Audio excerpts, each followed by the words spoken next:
There was something different about that old house on Maple Street.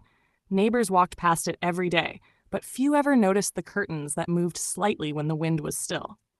Inside, a woman named Margaret Lowell, 63 years old, lived alone with a routine so predictable that time itself seemed to slow down around her.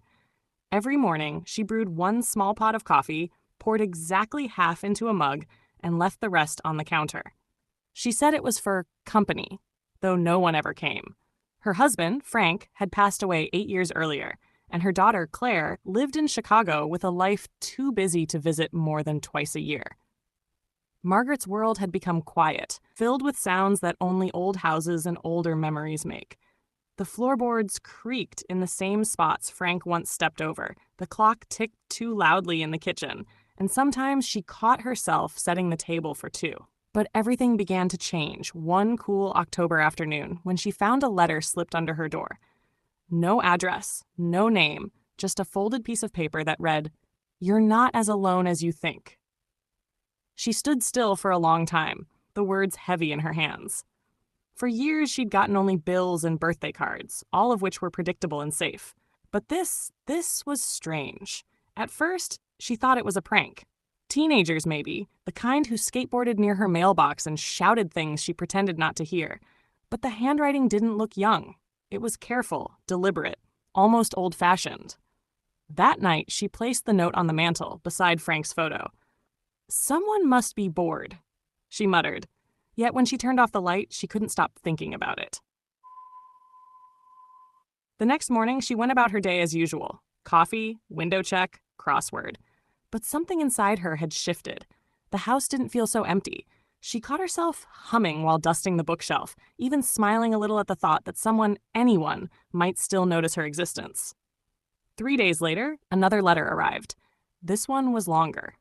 Open quote, "You walk slower now, but you still look peaceful. I see you tending your flowers, even though fall's already here. I remember when you used to hum while watering them. You still do." Close quote. Margaret's breath caught. Whoever wrote this had been watching her, not from malice. It didn't sound threatening, but from a place of quiet observation.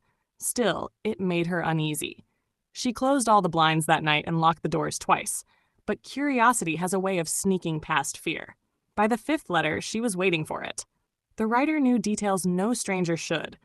Her late husband's laugh, the red sweater she wore every Thursday, the way she whispered to herself when cooking. Yet every letter felt kind. Familiar, even. Then one evening, she noticed something new. A small envelope taped to her garden gate, and inside was a single Polaroid photo. It showed her house from across the street, lights glowing in the windows. On the back, a note. "It looks warm in there."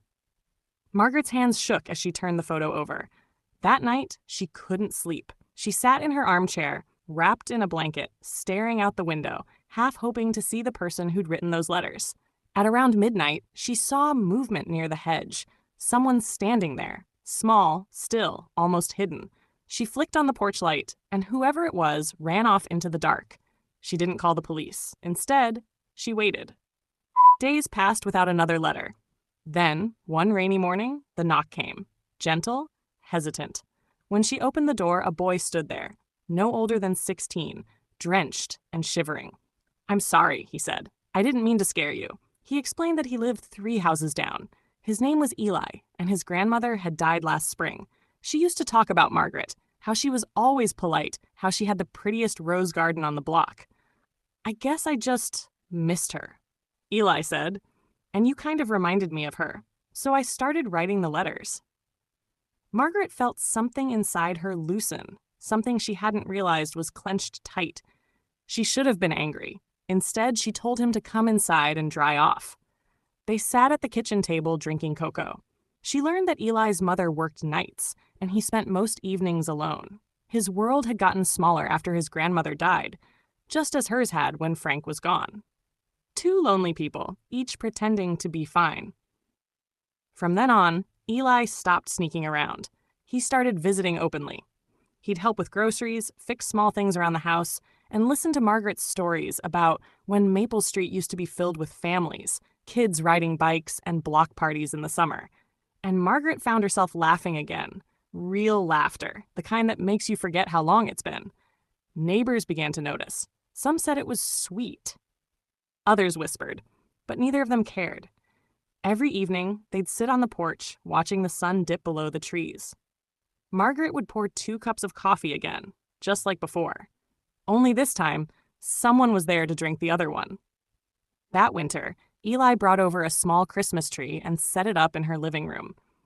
"You shouldn't be alone for the holidays," he said. She smiled. "Neither should you." When Claire called from Chicago, Margaret told her she wasn't spending Christmas by herself this year. Her daughter sounded surprised, but happy. And as the snow fell outside, Margaret realized something she hadn't in years. Companionship doesn't always arrive how you expect it. Sometimes it slips a note under your door when the world has gone quiet. By spring, the roses in her garden bloomed again, brighter than before. She caught herself humming, not out of habit, but joy. The house on Maple Street no longer looked lonely. It looked lived in.